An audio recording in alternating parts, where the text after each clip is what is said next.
Hey everybody, it's Robot here from Vespa Motorsport and ScooterWest.com. For all things Vespa, check us out on the web, ScooterWest.com. But today I'm not going to talk about Vespas. So today I'm going to go over all the differences you could find between a very modern scooter that resembles a Lambretta and the real McCoy, a 1967 Lambretta SX200.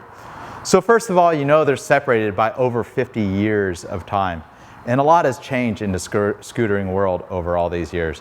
Nearly all scooters are automatic transmission, easy to ride scooters, very low maintenance, no Kickstarter. They're intended to be very user-friendly vehicles.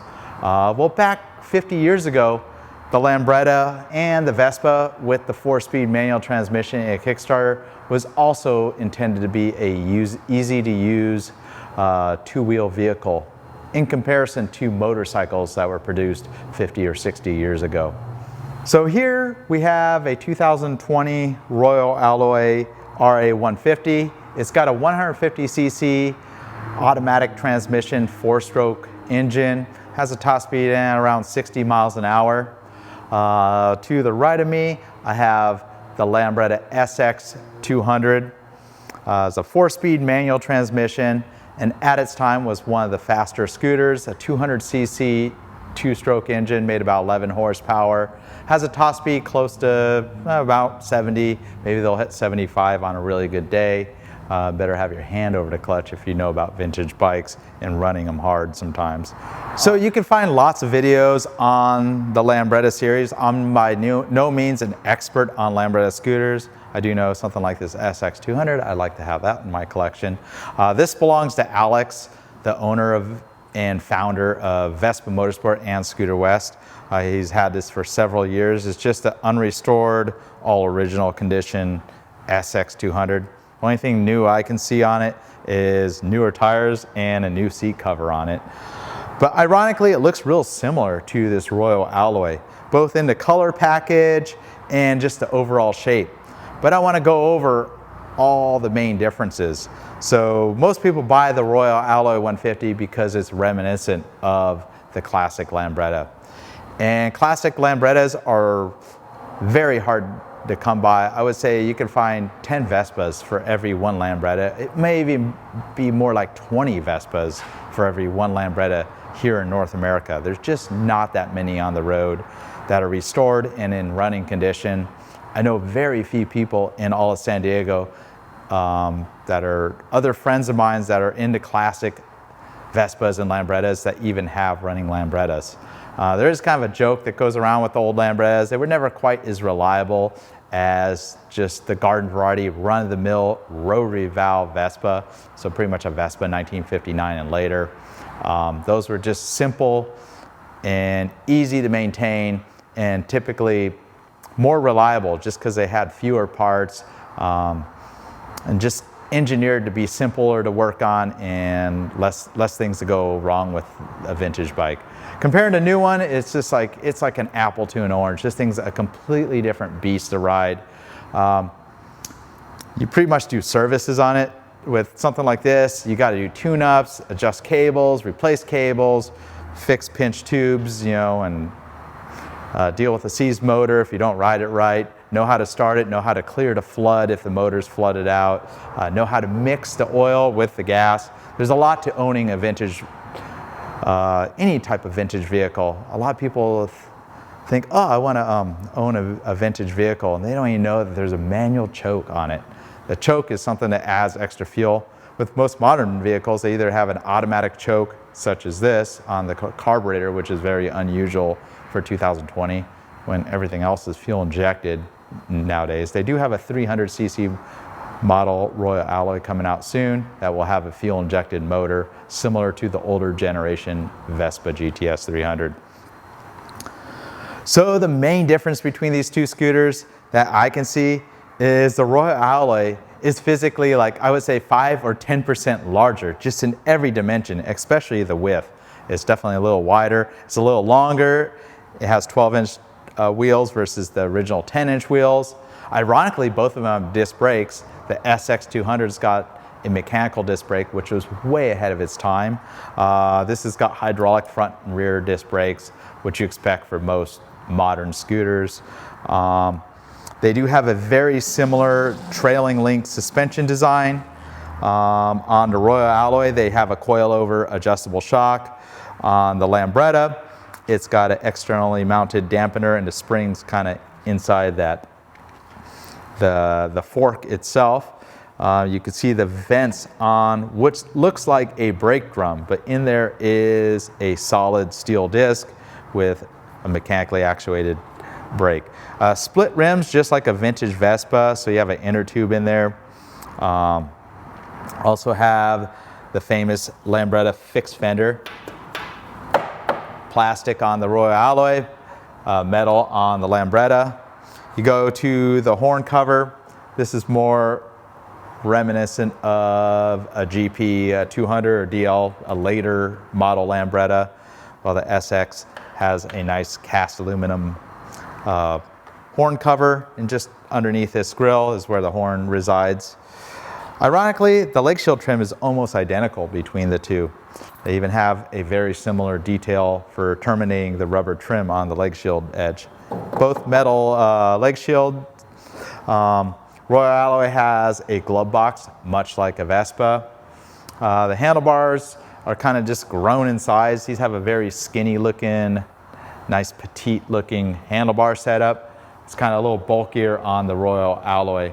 But of course, you got the modern conveniences of an LED headlight that doesn't go out and lights the road very nicely. So from the side profile, you can see the Royal Alloy is kind of a much higher scooter. Of course, the center stand works much differently, so it kind of boosts it up even higher when it's on the engine mounted center stand, versus the original Lambretta has a body mounted center stand, so pretty much both tires are touching the ground.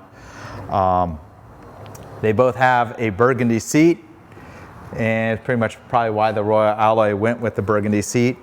And underneath here is the fuel tanks located. You'd mix two-stroke oil with the fuel when you're filling up the tank. So I'd also recommend watching my review of the Royal Alloy 150. This is about one of the silliest things I've ever seen. What is that noise? That's suction pups that hold the seat to the body. All these pieces are metal, just like the real Lambretta, along with the floorboard. Similar style strips, just like the Lambretta, plastic with metal trim. Separate passenger pad that stays fixed with the body. There's an optional lower seat that's a full bench, much like the Lambretta seat. These metal cowls do not easily remove on the Royal Alloy. There's a pair of bolts and electrical connection for the turn signal that you need to disconnect. They are metal, and they pretty much go over a formed edge on this metal section right here. So pretty much works kind of similar to the Lambretta. And ironically, they do make a plastic chrome embellishment right here that's reminiscent of the SX 200 embellishment that's found on here. So the Royal Alloy may have a glove box for a small amount of storage. The Lambretta also has a little compartment for a small amount of storage, and being that you need to pre-mix your two-stroke oil, you typically would have oil and a mixing cup in this, along with some rags, spark plug, other tune-up items. Does lock, so if you did want to keep valuables in there, you certainly could. And you may be wondering what these sexy looking levers are right here. One's a choke, one's a fuel tap. So there's no fuel gauge on any of these vintage Vespas or, Lambretta. When the fuel is low, you pretty much just flick it over to the reserve, and then you have approximately a half gallon of fuel remaining until you can get to the gas station. So very different than the modern convenience of having a fuel gauge, which is something that's found on the Royal Alloy. So on the Lambretta, just like most any other vintage vehicle, it's got a Kickstarter to start it. Pretty much everything modern is electric start, or maybe even electric, so there is no start on it. So very, very different back in the day. So unlike the Royal Alloy, the Lambretta has truly removable cowls for easy servicing of the vehicle. So for instance, you may need to change a spark plug on the side of the road. Pretty much removes pretty easily. The Royal Alloy has a very similar feature. It's just a channel with a rubber molding right here that this cowl kind of catches right into it, but just it's bolted on versus having this latch that's found on the Lambretta. You got the air box, the storage part of the storage system. You got the fuel tank, suspension, the motors in a very similar arrangement as with nearly all modern automatic gasoline powered scooters. They kind of have that same arrangement of motor where instead of a chain that's in here, you got a drive belt that operates a constantly velocity automatic transmission. So the original Lambretta, for me to ride it, they're nice and low, pretty easy reach for somebody that's 5'8" like me. Nice wide floorboard, neutral handlebar position, all that stuff. And with a bench seat, you can move around, something I like, or you can have a passenger on the back. There's also an accommodation to put the passenger feet back here. So the Royal Alloy, it's definitely a much higher, I'm 5'8", and I can't quite flat foot both sides. You know, I'm not on my tippy toes like I would be on a dirt bike, but it certainly is a much higher scooter than the original Lambretta. Like I said, I would call this thing something that's about 5 or 10% physically larger than the original Lambretta. And I think it's more or less for how they could package the motor and the arrangement that they put in there. So that may be a plus. Some people like physically larger scooters. You know, the Vespa GTS is a similar size to this scooter. This is definitely bigger than a Primavera or a Sprint or an LX size Vespa. So when you see the rear ends of these scooters, that's where the differences start to really show. Royal Alloy's definitely kind of got the reminiscent shape of a Lambretta, but like I said, the whole scooter is maybe 5–10% bigger. Well, when you look at it from the rear, it looks about 30% wider. The cowls are just much, much wider, and that's what they need to do to package the various motors that they are putting in this scooter. Everything from this 150cc all the way up to that 300cc liquid-cooled motor. So there's much more room to package all that stuff in there. The Lambretta is just skinny and very low in comparison to the Royal Alloy. So the Lambretta did have accommodation to have a bolt-on rack. Not much different than the one that's included with that Royal Alloy. They both have a similar styled taillight, kind of with the brow over it. This is going to be an aluminum casting. The Royal Alloy is going to be a plastic piece. You'd normally mount the license frame or plate right to the body of the scooter. This has a bracket that holds it. It's got a pretty cool looking LED taillight on the Royal Alloy. This is just a standard incandescent affair. So looking at the speedometer or the dashboard or whatever you want to call it, they both have a very similar shape. The Royal Alloy being a little bit larger. It's completely digital on the Royal Alloy. Nice and easy to read.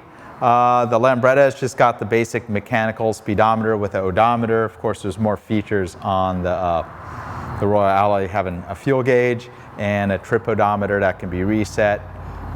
It's definitely going to be a little more useful, but you'd expect that on anything modern to begin with. So thanks for watching this video. As you can see, there's much more than just 50 years of separation between the Royal Alloy and the real Lambretta from the 1960s. I know many people lust over having a real Lambretta that's running, and that's where the challenges start, is having one that's in safe, running, and reliable condition. I'd recommend a scooter like this to be owned by somebody who is very mechanically inclined and definitely wants to tinker with it and keep it going. Versus the Royal Alloy, you just buy it brand new, comes with a 2-year warranty, ride it down the road, use it for years after year, and just bring it in for basic services like oil change and valve adjustment, tires. Tires will last a long time.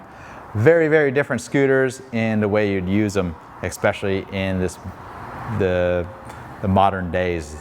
So thanks again for watching. I normally talk about Vespas, but thought I'd talk about something a little different. something modern versus something vintage. Thanks again.